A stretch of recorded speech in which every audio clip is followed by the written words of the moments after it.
A Luta pela Vida, escrita por Adriana Souza de Castro. No ano de 2006, na cidade de São Leopoldo, começa a luta do meu pai, Silvino, pela vida. Uma das pessoas responsáveis por me proporcionar ela. Tudo começou com dores de estômago que pareciam boba e sem importância. Só que não foi bem assim que ocorreu. Depois de inúmeras idas ao médico, exames e consultas, vem o diagnóstico: câncer, mais especificamente no pâncreas. Daí estava explicado as dores constantes de estômago. Fiquei em choque, sem chão. E meu pai, com toda positividade e vontade de viver, disse: vou melhorar e ficar bem. Na minha cabeça, na época, era uma jovem de 17 anos, não entendia direito a gravidade. Afinal, naquele tempo, poucas pessoas desenvolviam esta doença. Depois de exames detalhados feitos, foi diagnosticado que o estágio estava avançado e que as chances de cura já não eram muitas. O único tratamento que foi proposto pelo oncologista é que meu pai teria de se submeter à quimioterapia. Quando chegou o dia da primeira sessão, eu e minha mãe estávamos com ele.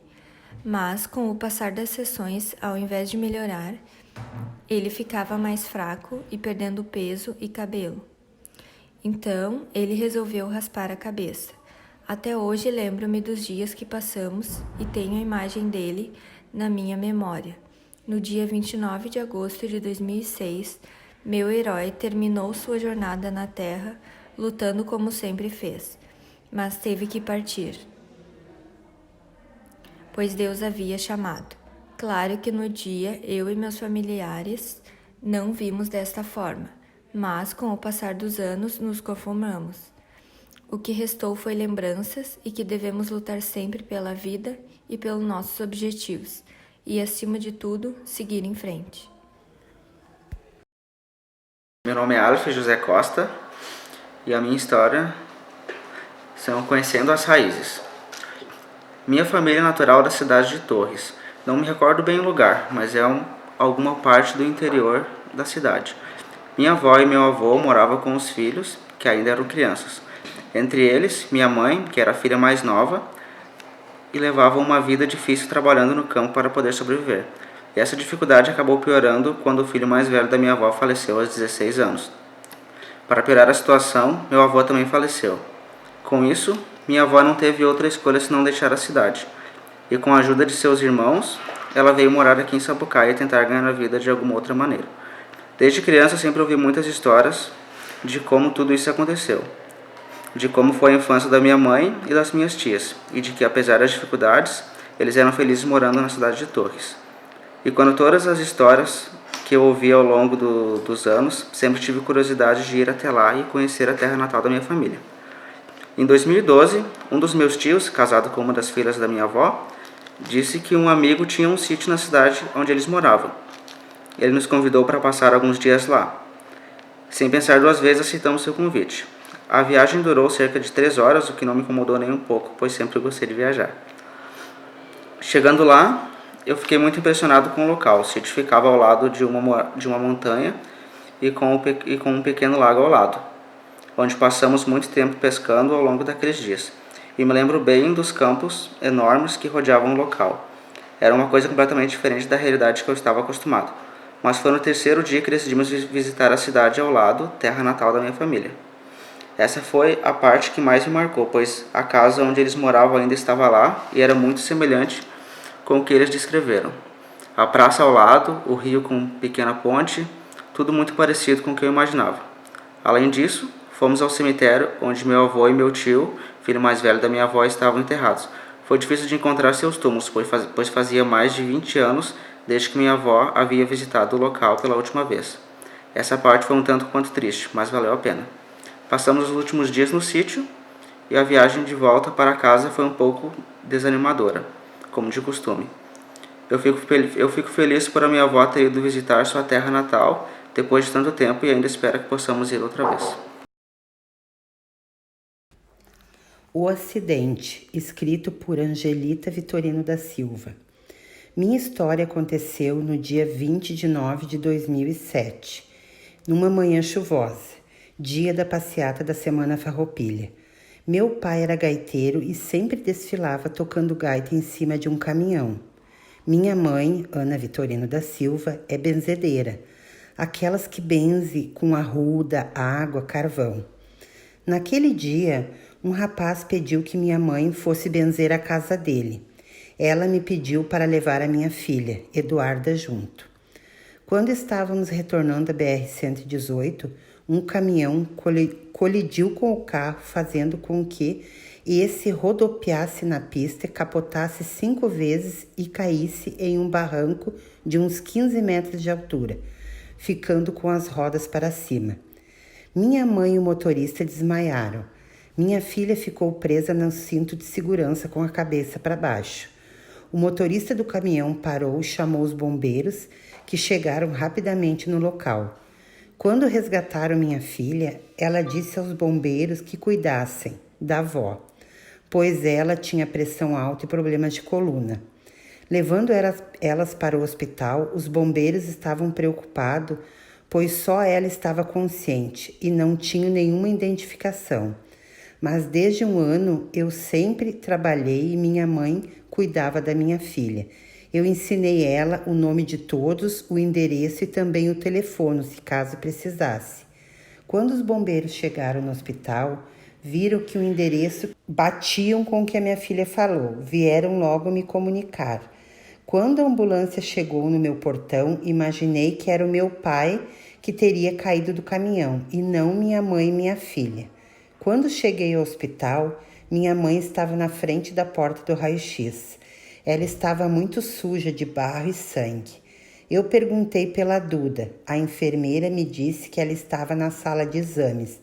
Lembro que quando entrei na sala, a primeira coisa que ela me falou: "Mãe, perdi meu chinelinho da Barbie." Abracei ela e disse que compraria 10 chinelos iguais. Os dias e meses seguintes foram muito complicados. Minha filha, além de uma cirurgia no braço devido a uma fratura no útero, teve 3 anos de tratamento psiquiátrico, pois ficou com trauma de andar de carro. Minha mãe teve várias fraturas nas pernas, nas costelas, e o médico disse que devido às fraturas ela não poderia mais caminhar. Foram 6 meses acamada, mais 6 meses de cadeira de roda e 8 meses com andador. Graças a Deus elas ficaram bem. Meu pai só soube do acontecido à noite, pois estava na Semana Farroupilha. Muitas pessoas me criticavam, me questionavam porque eu ensinava uma criança nome, endereço e telefone. Mas se não tivesse ensinado, não teriam me encontrado tão rápido. Consegui o contato graças a Deus e à inteligência da minha filha. Minha história, escrita por Bernadette Correia.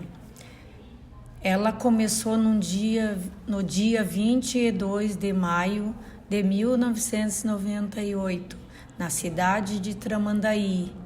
Era um dia normal, igual a tantos outros, até que nosso filho chegou do colégio com dor de cabeça. Por ele ter só 7 anos, não sabíamos o que fazer. Nós íamos viajar, mas na rodoviária deu uma crise muito forte e ele desmaiou. Corremos para o hospital mais próximo, não nos atenderam e nos enviaram de volta para o hospital de Tramandaí. Chegamos às 10 horas e fiquei sozinha por muito tempo. Ele tinha muita febre e dor, pedia água frequentemente. Já era meio-dia quando o doutor nos atendeu e perguntou: "Mãe, ele sempre teve essas manchas no corpo?" Eu disse que não e não sabia o que fazer. Então ele ligou para o hospital de Porto Alegre e falou sobre o estado dele. O médico prescreveu que ela desse uma superdose de antibiótico, mas ela deu só a metade do que era que ele falou.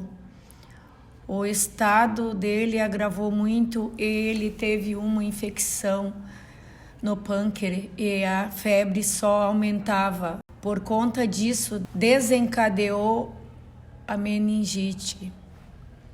Paralisou o intestino dele e por isso todo o tempo que ele esteve no hospital não comeu e nem bebeu água. Ele teve uma melhora por uma semana e disse que queria olhar o programa da Angélica na TV. Queria algo para comer, então demos um iogurte, mas não deu certo. Ele pediu para voltar para o quarto, até pediu colo e abraçou forte. Parecia que sabia que ia acontecer. No outro dia, ele entrou em coma e faleceu 3 dias depois. Sofri muito e ele também. Hoje não vivo só, sobrevivo pelos outros filhos. A Barraca do Dente, escrito por Carla Cristina Dalmolin Alves. Quando nasce um filho na família, a partir daquele momento tudo se torna mágico. A primeira papinha, os primeiros passinhos, os primeiros dentinhos. Enfim, qualquer situação diferente é motivo para muitas descobertas e alegrias. Os anos vão passando rapidamente, por sinal, e junto deles vêm também as etapas da vida, que cada um de nós passou ou irá passar. E em uma dessas etapas da nossa vida e dos nossos filhos, vem a parte de cair os dentes, de ficar banguela. Esse fato na vida da minha filha Eduarda, de 4 anos, nos trouxe muita ansiedade e também expectativa. Seu dentinho lindo, branquinho, já dava sinais que iria cair, porém insistia em dançar de um lado para o outro. Nossa família, em época de férias, gosta muito de acampar. Certo dia, decidimos montar nossa barraca no pátio de casa. Eduarda, sempre muito solícita, também ajudava neste trabalho em família. Nós, juntamente dela, é claro, estávamos na expectativa da queda do tal dente. Depois de algum certo tempo, a barraca por fim ficou pronta. Terminávamos ali de montá-la. Decidi então entrar na barraca para ver se estava tudo certo. Minha filha entrou também. Logo em seguida, podia ver nos olhinhos dela a felicidade de ter participado e ajudado a realizar aquela tarefa. Naquele exato momento de euforia dentro da barraca, ela se deparou com uma inesperada surpresa. Quando olhou para baixo, estava caído ali dentro seu dentinho que tanto esperávamos, angustiados por sua queda. Ficamos todos muito felizes, rimos junto com ela, que era só alegria por ter passado por aquela experiência incrível para uma criança. Com certeza lembraremos por muito tempo daquela simples barraca. Um dia após o outro, escrito por Clarinete Bescoff de Barros. Em 2015 tive um grande pico de estresse e até manchas em meu corpo apareceram. Não dormia, me alimentava mal, não demorou muito e tive crises de choro, cansaço, uma exaustão forte. Virei zumbi. Deu esquecimento, quando me dei por conta, estava no último da depressão. Foi quando tentei suicídio, tamanho esgotamento. Estive em médicos e ali começou um tratamento. Confesso que dói na alma mexer nas feridas e tentar entender o que estava a me incomodar. Então comecei a fazer terapia.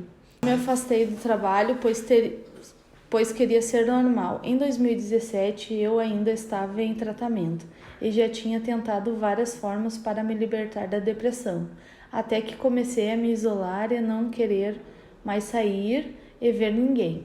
Passou o tempo e eu ainda novamente tentando contra a minha vida. Foi aí que conheci a Dona Hilda, que me estendeu a mão e acreditou que de fato eu estava precisando de ajuda. Poucos acreditam, outros falam que é frescura ter depressão. Então, num desses atendimentos, ela me falou de eu voltar a estudar, focar em algo que me tirasse da escuridão. Claro que eu não queria, mas era a minha última chance de vencer, me libertar daquilo que dói tanto, do medo, do conflito interior. Então, deixei ela ligar para uma escola, que por sinal foi o IFSU. Então me inscrevi. Lutei contra mim mesma, pois tinha sentido de tudo. Fiz a redação, contei um pouquinho de mim, a expectativa era grande. Com ela veio o medo, a ansiedade de muitas frustrações. E não é que passei? Cheguei no primeiro dia de aula com aflição, angústia, medo, tudo isso estava dentro de mim, num turbilhão de pensamentos. Não foi fácil, pois tinha me isolado do mundo quando fazia um mês que estava tentando, me forçando a estar presente. Minha mãe veio a falecer e meu mundo mais uma vez caiu. Agradeço a colegas, professores que até aqui me ajudaram. Chorei 2 semestres, mas tive sorte porque meus colegas, professores me estenderam a mão. Não deixaram eu desistir, me seguraram firme e me mostraram um novo caminho. Hoje estou contando essa história porque alguém acreditou em mim. Sou grata por algumas pessoas que não deixaram eu desistir, pelas forças que me deram até aqui. Hoje o IFSU tem me dado cor. Hoje não choro como nos primeiros semestres. Estou um pouco mais firme, ainda tenho muitas caídas, pois não é fácil enfrentar medos, tristezas. Me deparo com algumas situações que não sei ainda controlar, mas um dia após o outro sigo tentando. Gratidão é a palavra que me define, por meus colegas, professores, a dona Hilda e meu filho que luta junto comigo todos os dias me incentivando.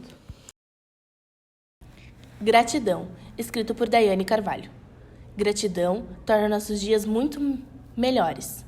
Tem coisa melhor que acordar todos os dias com saúde, em uma cama quentinha, ter do que se alimentar, entre tantas outras coisas que devemos agradecer. Por que não agradecer? Somos pessoas tão ricas. Eu, por exemplo, tenho uma família que para mim é perfeita. Tenho minha casa, meu carro, mas nem sempre fui assim. Eu era uma pessoa mal agradecida, como falo. Sempre. Para mim, nada estava bom. Reclamava muito e isso me tornava uma pessoa negativa. Sabe? Percebi ser uma pessoa assim em um momento pelo qual passei por uma dificuldade na minha vida. Sempre fui independente, aos meus 15 anos saí de casa para morar na minha própria casa. Fazia curso técnico, estagiava e sempre gostei dessa independência. Sempre fui muito materialista. Gosto de ter as coisas e isso não é ruim. É bom adquirir as coisas.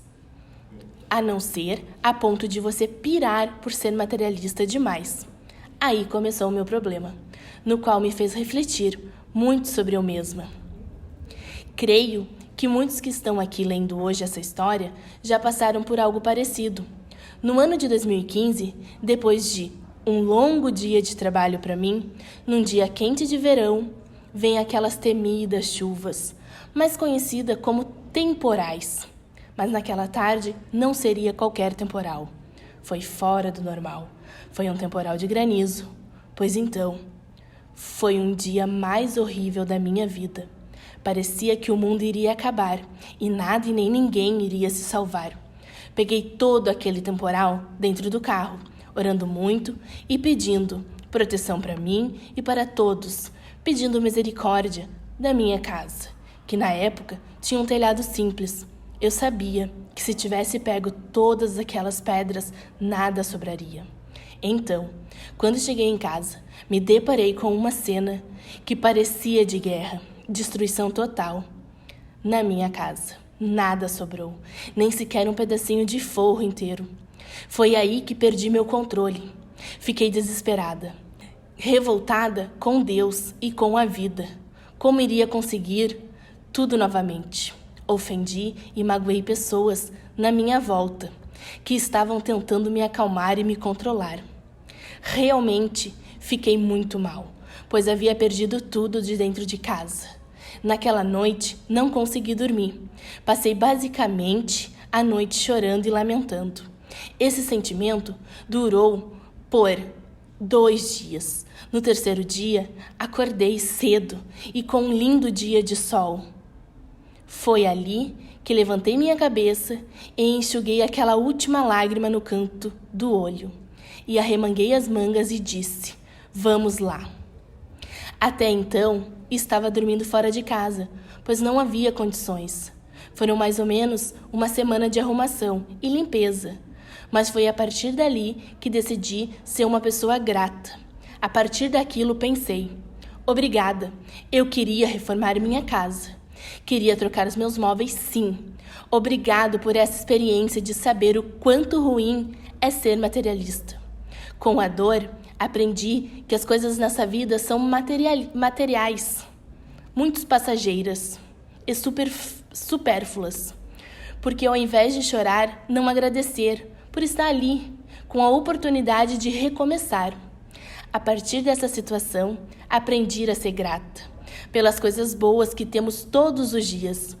E sim, ser grata pela dificuldade do dia a dia. Elas nos tornam pessoas melhores e mais fortes. Minha mãe é nota 1000. Escrito por Dionesta Nunes. Lá pelos anos de 1982, numa tarde de Páscoa, em uma casa muito simples, morava uma jovem senhora e seus 2 filhos. Como era dia de Páscoa, Júlia não tinha dinheiro para comprar doces e presentes. Então resolveu cozinhar ovos, decorar e colocar amendoim. Júlia estava sempre feliz, cantarolando. As crianças estavam na volta agitadas e felizes. Ela, não satisfeita, foi até o roupeiro e pegou um saco de retalhos e começou a costurar naquela tarde. Saiu várias roupas de boneca e uma roupa de boneco. Foram os melhores presentes deles. Os filhos de Dona Júlia nunca esqueceram. Minha avó Celina, Elizabeth Ribeiro Candiota. Eu me chamo Elizabeth, mas a grande parte dos meus amigos me chamam de Beth ou Lisa, que é como eu gosto de ser chamada, acho que combina mais comigo. Enfim, fui criada pelos meus avós, Celina e Marcelo, e por meu pai, Dirceu. Logo que minha mãe nos deixou, eu tinha 1 ano e 6 meses de vida. Sendo assim, meu pai foi morar com minha avó, e com todo amor eles me criaram. Hoje em dia, sei que foi o melhor que tive na vida e o melhor que poderia ser e o melhor que poderia ter acontecido comigo. Minha avó Celina teve 11 filhos, mas costumava dizer que tinha 12, porque havia me criado desde o berço. É claro, cheia de mimos, muitos dengos e manias de avó. Me deu tudo, me ensinou tudo o que precisava saber e aprender na vida para ser o que melhor de mim sou hoje. Nos domingos reunia todos os filhos, os 11, com mulheres, netos, bisnetos e etc. Ai de quem não viesse. Eu naquela época odiava esses domingos, pois era eu para cozinhar para todos. Todos e tudo. Só hoje tenho um entendimento do tamanho da importância daqueles finais de semana. Ela era uma cozinheira de mão cheia, cozinheira de campo. Como costumávamos a dizer, qualquer coisa que cozinhasse no fogão de lenha ficava maravilhoso. Hoje, tudo que sei cozinhar aprendi com ela. Doces caseiros, compotas, doces em caldas, pão, bolo, cucas. Cucas era a receita da Bisa. Ambrosilha, a ambrosilha verdadeira. Comidas campeiras na velha panela de ferro. Tudo que tenho de aprendizado, de lembranças da vida, trago dela. Comigo com muito orgulho. Há uma frase que nunca conseguirei esquecer. Aquela que daria tudo para ouvir novamente. Ouve o que vou te dizer, porque só vou te falar uma vez. Porque na próxima vez tu vai fazer tudo sozinha. Chegando tal dia, tu me faz isso direito. Direito faz isso, nega. Faz como eu te ensinei. Porque só isso não presta, porque se isso não prestar, tu vai comer sozinha. Bons tempos não voltam mais. Hoje, ensino para minhas filhas alguns segredos que trago dela. Segredos de família lá de fora. Coisas que só ela sabia fazer, como ela gostava de fazer, para que nunca se perca a tradição que ela nos deixou. Minha avó Celina, a maior riqueza e lembrança que trago na vida. Rapaz Comum, por Everton Santos. Era 13 de novembro, data especial, é meu aniversário. Porventura é sexta-feira 13, como de costume. Eu botaria minha melhor camisa, a minha melhor calça, meu Nike novo e tomaria um banho de perfume. Estou pronto para a noite. Mas tinha um porém. Estava completando 20 anos e meus pensamentos me abandonaram. Me sinto atrasado. Faço uma análise de minha vida e percebo que me perdido no tempo. Por exemplos e motivos muito fortes de superação, decidi me empenhar nos estudos e minha qualificação profissional. Porém, um assunto delicado de tamanha tensão fez eu me distanciar do meu objetivo. Passei mais um ano perdido e já estava cansado de ver os caras se dando bem. Então pensei comigo, eu também quero me dar bem. Fiz diversas coisas, tipo clichê de filme. Porém, em certas ações existem reações. Incrível como o amor e o ódio andam juntos. No final das contas, parei no hospital entre a vida e a morte. Após 6 horas de cirurgia, acordei, analisei toda a situação, milhões de pensamentos a cada segundo, turbilhões de sentimentos. Meu velho entrou no quarto e foi a primeira vez que eu o vejo chorar. Me fiz uma promessa, que traria orgulho e não discórdia. Foi quando eu conheci Luana, na época uma menina. Tivemos um relacionamento amoroso, porém sua família não aceitava o nosso namoro. Eles me julgavam pelo que eu já tinha deixado no passado. Por causa disto, eu e a Crespinha tivemos diversos altos e baixos, até que um dia conversamos que ou moramos juntos ou cada um para seu caminho, pois a gente se encontrava escondido sempre que possível. Semanas depois ela fugiu e fomos morar em São Leopoldo. Vivemos um ano lá. Os familiares dela viram que meu empenho, minha dedicação e me aceitaram. Voltamos para Sapucaia e se passaram 5 anos já, quando em 14 de 2 de 2018 nasceu nosso filho, Juan Bernardo. Hoje tenho minha família, um bom emprego, estou cursando o 4º semestre do técnico em administração e faço parte do Conselho Superior do Instituto Federal Sul-Rio-Grandense Campus Sapucaia do Sul. Sempre é tempo de recomeçar. Uma Noite Fria, escrito por Fernando Rodrigues Viana.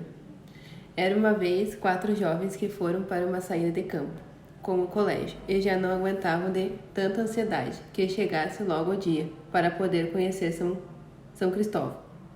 Então o grande dia chegou. Era uma noite fria de todos se prepararam para o tão esperado momento. Quando os 4 amigos se vieram no colégio, contavam as horas para viajar. Nessa noite linda de julho, frio, dormiram dentro do ônibus para poder passar as horas. No entanto, estavam combinados quem ia dormir no mesmo quarto. Então os 3 amigos disseram, vamos ficar juntos. A Vanessa, Maria e Fabiola conversaram durante a viagem, falando sobre o lugar desconhecido, curiosidade de saber como seria lá, naquela cidade. Mal sabiam elas que iam viver uma grande aventura, que ficaria guardado para sempre nas suas memórias. Mas seu amigo João ficou no quarto separado, com outras pessoas, no outro lado do ônibus. Foram longas 7 horas de viagem. Chegando antes do destino, o professor nos levou para conhecer a cidade que tinha antes, e conhecemos até museus, parques arqueológicos. Horas mais tarde, fomos conhecer atrações culturais. Era tudo diferente do que já tínhamos visto. Depois que terminou o show, voltamos para a pousada e todo o grupo ajudou a preparar a janta. Horas mais tarde, quando todos dormiram, os 4 amigos resolveram sair escondidos para poder explorar o lugar e planejar tudo antes como seria. Então saíram os 4 de fininho, sem fazer nenhum barulho, mas Vanessa começou a rir. Fabíola estava bem ansiosa para poder explorar o lugar no meio da madrugada, e Maria também estava curiosa para ver se achava algum lugar. João também estava ansioso para conhecer o lugar. Foram caminhando até acontece algo inesperado. Escutaram um som de música e foram seguindo até o barulho, e até achar o CTG, e acabaram entrando de penetras. Se divertiram um monte e no outro dia se lembravam de tudo o que tinha acontecido, que foi algo para guardar para a vida toda. E depois daquele dia, a amizade só fortaleceu e ensinou quem são seus amigos de verdade. Meu segundo pai. Irei contar um fato que aconteceu com um menino da zona norte de Porto Alegre. Seus pais se separaram quando ele tinha 5 anos de idade e depois dessa situação ele começou a ficar revoltado, agressivo e muito desobediente. Ninguém conseguia segurá-lo. Então, sem ele saber, Deus enviou um anjo na vida dele na forma de um tio, que era irmão de sua mãe.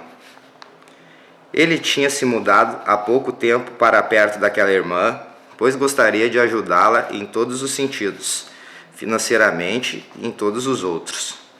O nome dele era João Bruno, um homem honesto e muito trabalhador, que ensinou tudo o que sabia para seu sobrinho.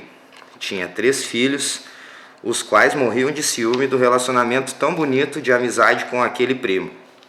Um dia, a mãe daquele menino o proibiu de sair e a raiva que ele sentiu foi tão grande que quebrou toda a porta de vidro de onde morava. No episódio, acabou cortando o pulso profundamente. O corte foi tão fundo que o sangue jorrava até o teto da casa. Sua mãe, apavorada, saiu correndo tentando fechar o pulso de seu filho, além de tentar pedir ajuda para seu irmão. Quando ele viu seu sobrinho sangrando no meio da rua, ficou tão desnorteado que tentou se jogar do 2º piso de onde morava. Nessa tentativa, chegou a entortar a grade que tinha na sacada. Mas sua esposa o segurou e explicou que seria melhor descer normalmente, já que a agonia só atrapalharia nesses momentos. Durante o trajeto para o hospital, mesmo muito machucado, tentava conversar com o sobrinho para acalmá-lo e não deixá-lo dormir, porque seria perigoso. Ele estava perdendo muito sangue. Chegando no hospital HPS, os médicos logo o atenderam e conseguiram tirar os restos de cacos de vidro que estavam no seu pulso e costuraram sua mão. Daquele dia em diante, o menino, muito agradecido, contava para todos com orgulho a atitude de seu tio, por Deus ter enviado esse anjo, o qual diz ser seu segundo pai para o resto de sua vida. Os Anjos da Minha Vida, por Juscelane de Souza. O meu herói hoje não está mais comigo, meu pai. Em 2002 começou a apresentar alguns problemas, como esquecimento. Minhas irmãs levaram ele num neurologista e ele iniciou um tratamento. Com uns 10 dias apresentou sintomas piores. Levaram ele direto para o hospital. Lá ficou internado para exames e 2 dias depois foi para a clínica neurológica, dentro do próprio Centenário. Após vários exames, tomografias, passado 4 dias, foi realizada a cirurgia na cabeça. Ele tinha um tumor muito grande do lado direito. Fizeram a cirurgia, sem dizer a ele que era para a retirada de um tumor. Saindo da cirurgia de 5 horas, o médico nos olhou e disse: a cirurgia foi um sucesso. Vi neste momento meu pai passando entubado numa maca. Me deu uma imensa tristeza, mas aliviada com a notícia do médico, fomos para casa. Mas às 5 horas da manhã, fomos chamados com urgência no hospital. Meu pai tinha entrado em coma. Foi um choque. A cirurgia deu problemas, pois havia outro tumor, porém muito pequeno, estava alojado dentro do cérebro. Ele estourou e se formou coágulos de sangue. Fizeram uma cirurgia de emergência. Meu pai ficou em coma durante 4 dias e às 2 horas e 30 minutos do dia 17 de dezembro de 2002, recebemos uma ligação para comparecer no hospital. Minha irmã e eu ficamos aguardando a médica responsável e quando ela abriu a porta, eu percebi que estavam trocando a roupa de cama de onde meu pai estava. Na hora eu me senti mal e a médica me abraçou e disse: meu amor, o teu pai se foi, mas tu é a sementinha que ele deixou. Faça tudo o que o deixaria muito orgulhoso de ti. Ele te ama muito e de onde ele estiver, estará cuidando de ti. Foram dias terríveis. Eu era muito apegada nele. E o perdi com 15 anos. Meu pai tinha 68 anos. Já era um pai muito velho. Beijo e abraço ele não dava. Os carinhos eram mais brutos. Mas eu ganhei um abraço dele quando fui fazer uma visita a ele. Me abraçou e disse para o enfermeiro: essa é minha fiota. Que tanta saudade. Ele era meu porto seguro. Eu tenho procurado fazer o que faria meu pai se sentir orgulhoso de mim. Dei algumas pausas nos meus estudos, mas nunca parei. Tenho um casal de filhos maravilhosos e educados, meu orgulho. Nesse meio tempo de parar e voltar a estudar, voltei e iniciei no IFSU. Foi aí que conheci o Renato, o genro que meu pai amaria. Ele sim é tudo que meu pai desejava para mim. Sem vícios, é um doce de pessoa, um parceiro, cuida dos meus filhos e de mim. Amo estar com ele. Hoje estamos casados e a impressão é que nos conhecemos há muitos anos. Deus foi muito generoso comigo. Me deu uma família linda e agora descobrimos que a família vai aumentar. Enfim, sinto que agora estou com o dever cumprido. Que de onde meu pai estiver, ele estará orgulhoso. Passei por muitos atritos, muitas dificuldades, mas venci elas e sempre me perguntei: se meu pai estivesse comigo, eu teria passado tudo o que passei? Hoje tenho resposta. Só serviu para me fortalecer.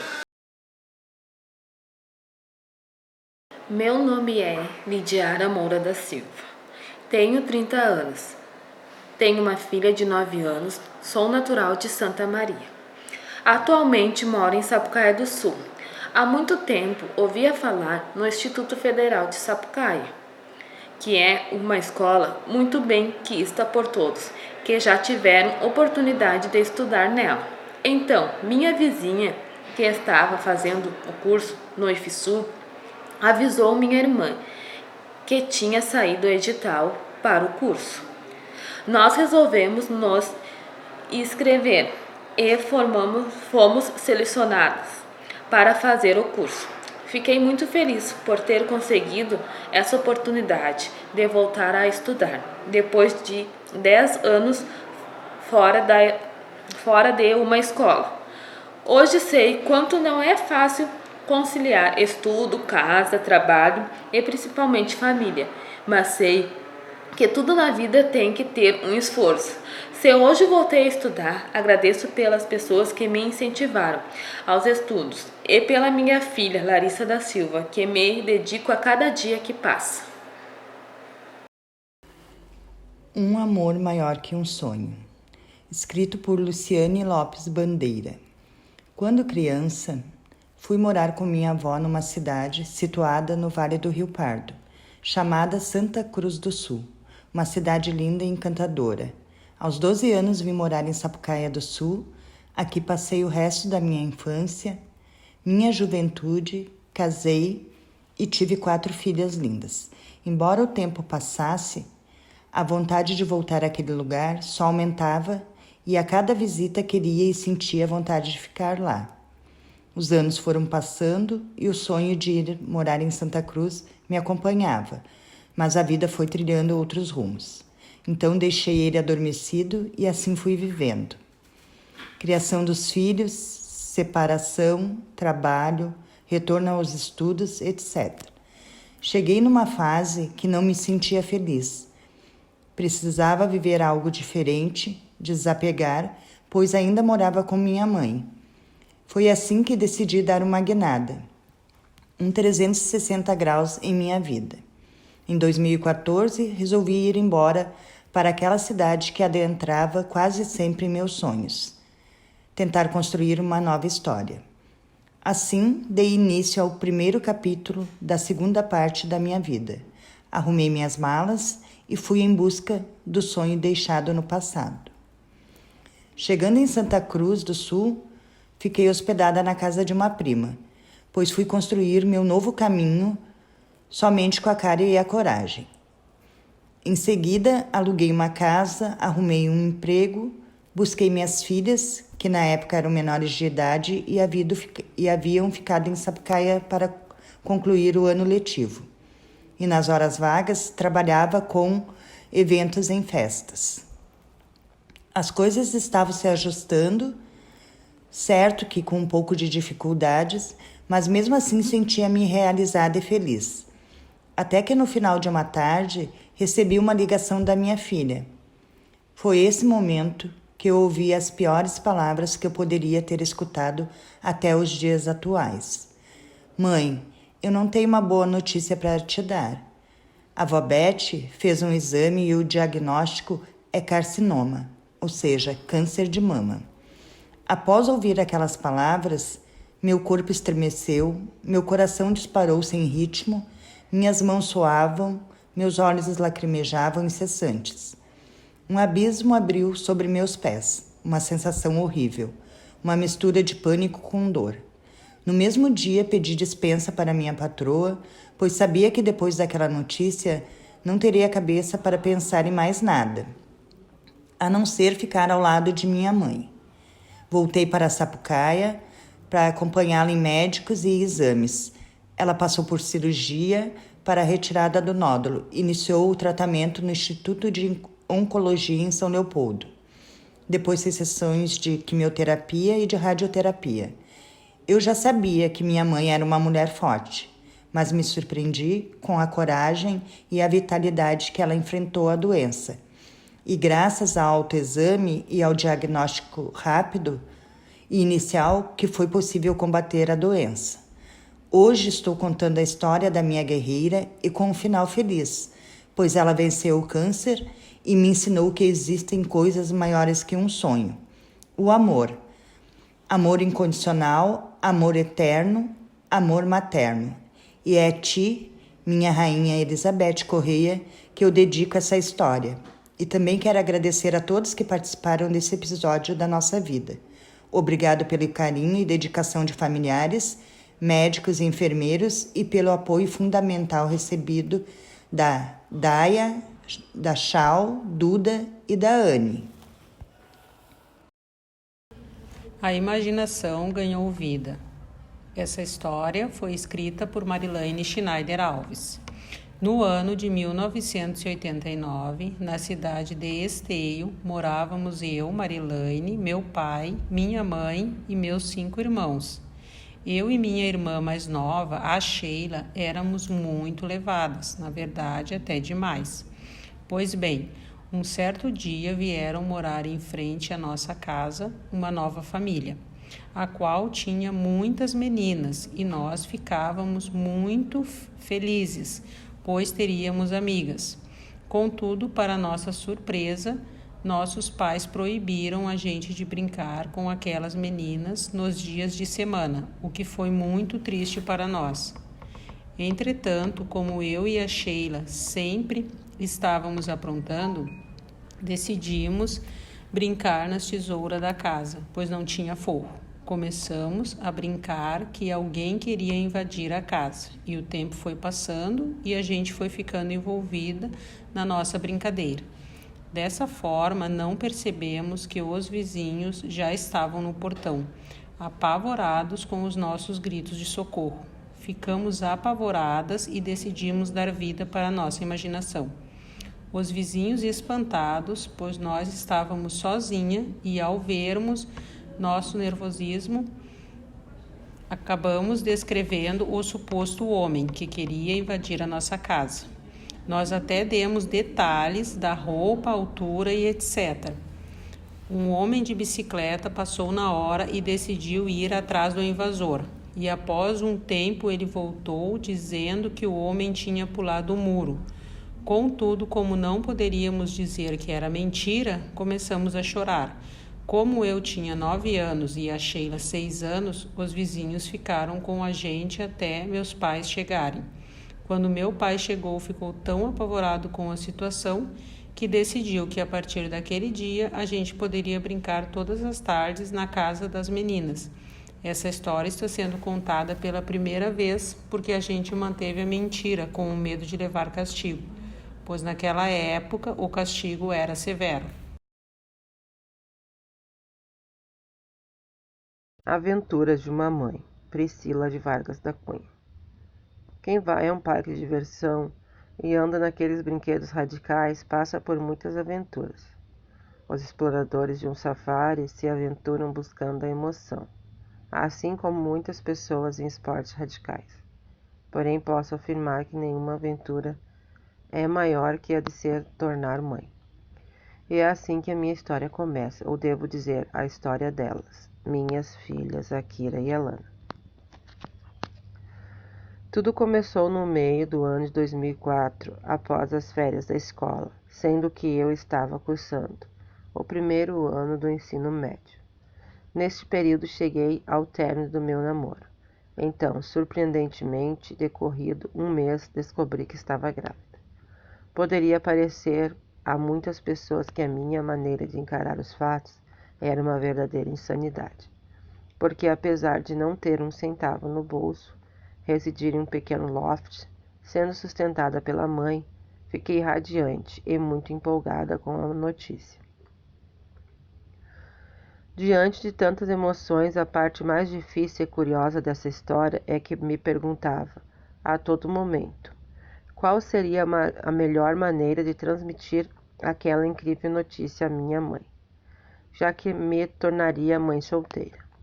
Assim mesmo, em segredo, buscava ansiosamente por nome de bebê e pesquisava bastante sobre os cuidados durante a gravidez, tal como pré-natal, pois sabia que ser mãe era e é sinal de responsabilidade. Foi, portanto, neste contexto que tudo veio à tona de maneira mais engraçada possível. Tudo aconteceu assim. Estava com 2 meses e meio de gestação, e certa noite minha irmã chegou ao meu loft buscando um conforto, já que havia se desentendido com seu companheiro. A convidei para passar a noite comigo. Foi neste contexto que decidi contar-lhe meu segredo. Ela ficou surpresa e me aconselhou a contar tudo ao pai do bebê. Naquela mesma noite, convidei o rapaz para uma conversa a respeito, onde, de fato, contei tudo o que se passava, sendo que não houve reação alguma da parte dele, mas decidimos que seria mais viável ele posar lá. Assim, na manhã seguinte, minha mãe nos surpreendeu chegando lá em busca de um carregador. Porém, ao abrir a porta, vi sua reação, indignada por ver o rapaz lá, já que ela não sabia a respeito do rapaz e muito menos da gravidez. Depois disso, minha mãe pediu para conversarmos a sós e foi quando ela me disse o seguinte: olha bem o que está fazendo, cuidado para não engravidar. E o que pensar nesse momento? Ops, já estava grávida. Mas ela continuou em tom de exclamação. Já aviso, se engravidar eu não cuido. Bem, foi exatamente o que se sucedeu. Posteriormente, já que ela nunca quis cuidar de fato das meninas. E assim naquela manhã ela saiu. Decidi não adiar mais o inevitável e mandei uma mensagem de texto no fim daquele dia com a seguinte frase: estou grávida, assinado Priscila. Porém, a mensagem havia sido enviada ao telefone de minha irmã. Então a mãe ligou para ela apavorada, perguntando para a mana: que palhaçada é essa? Ela respondeu que era verdade. A mãe desligou e não nos falamos mais por 2 semanas, pois havia desencontros, já que eu a estava evitando. Eu saía cedo de casa e retornava aproximadamente 23 horas da aula. Passado aproximadamente 15 dias, a mãe conseguiu me encontrar na rua. Quando avistei ela, quase cheguei a suar frio, mas fui encontrá-la e ela me disse apenas que me ajudaria em dinheiro até eu encontrar um trabalho. E falou, mas cuidar de neto? Mas não cuido de neto. Depois disso, a gestação seguiu seu curso natural, sendo que, com 39 semanas, ganhei minha linda filha, Akira, pesando 3,1 kg e 49 centímetros. Ela era mais bela, embora pareça ser coisa de mãe. A amei desde o primeiro dia de gestação, sendo que a amo até hoje. Atualmente, ela tem 14 anos. Tive minha segunda filha, a qual amei tanto quanto a primeira, e amo as duas até hoje, com esse amor indescritível, que jamais acabará. Na verdade, só quem é mãe consegue compreender a plenitude disso, assim como me referi no início da história, ou seja, uma verdadeira aventura. Vamos nós mexer em tudo novamente. Aos 45 anos, resolvi retomar os meus estudos. Fui em busca, fiz Enem e consegui nota para ganhar uma bolsa integral na faculdade. Escolhi cursar farmácia na Unicinos, mas muitas dificuldades apareceram, já que iam 28 anos fora dos livros. Tranquei a matrícula e retomei o ensino médio a fim de aprimorar a educação. Como já disse, a vida não nos acomoda. E depois de algumas superações, me deparei com 3 nódulos na tireoide. De nada adiantava o tratamento, até o ponto em que eu não tive escolha. Teria que passar por uma cirurgia, a qual teria riscos, inclusive de ficar sem voz. Me fingi de forte e falei ao médico, se eu não puder falar, eu escrevo. O importante é tirar esse tumor, que sem ele eu poderei lutar mais forte. Passado quase 5 meses, cirurgia feita, reeducando minha voz, sigo estudando, com a certeza de que a vida movimenta quem está disposto a lutar e que as dificuldades nos mostram o quanto somos fortes e o quanto ainda temos que nos fortalecer. Agora, mais do que nunca, quero concluir meus estudos e levar mais do que remédio, quero levar amor e carinho a quem precisa. Sobre superação, sempre observo mais quem está ao lado. Cada um vai ter a sua própria história.